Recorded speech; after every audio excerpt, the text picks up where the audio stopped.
ఆ!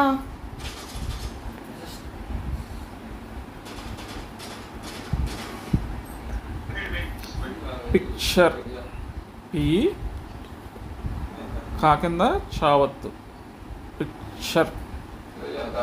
ఓకే, ఇదేంటిది? దీన్ని ఏమంటాం? ఇకారం అంటాం. దీన్ని ఏమంటాం? ఇకారం. ఇకారం అంటాం. ఇలా పెడితే ఇకారం అంటాం.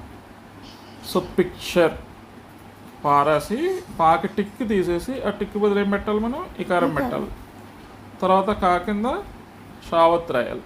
తర్వాత పిక్చర్. ఓకే, దీన్ని అరేంజ్ చేసేద్దాం. అరేంజ్ చేసేసి పిక్చర్ పారాసి ఇకారం పెట్టి కా కింద షావత్ రాసి పిక్చర్. ఇంగ్లీష్లో ఏం రాస్తాం? Picture PICTURE.